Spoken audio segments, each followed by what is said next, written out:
tu amiga Luisa Taipe, la engreída de Huancavelica, Inmensa Producciones.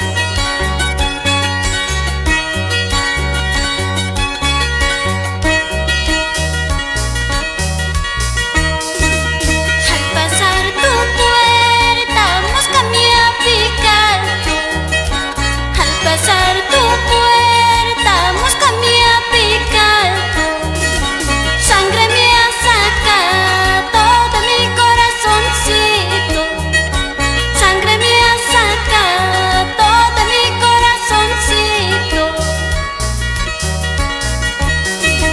¿Para qué ingrato te habré conocido?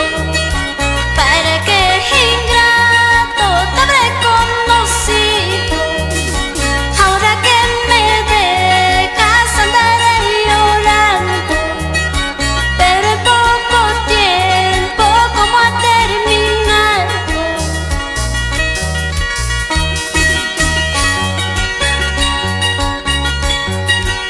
Vamos, Alejandro Taipe Guaira, siempre por Cochajaza.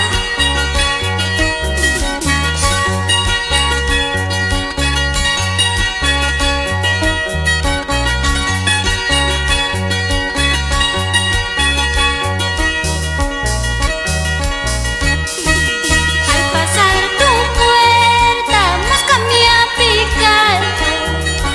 Al pasar tu puerta, mosca me ha picado. Sangre me ha sacado de mi corazoncito. Sangre me ha sacado de mi corazoncito. ¿Qué es lo que me has hecho, vida de mi vida?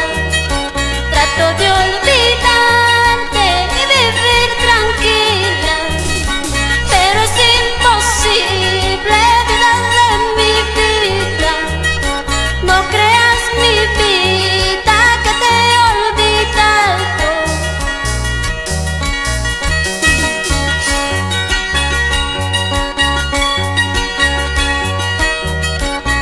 Y un saludo muy especial para Antonio Lázaro y Porfirio Taipe, siempre por el conjunto Los Excelentes del Ircay.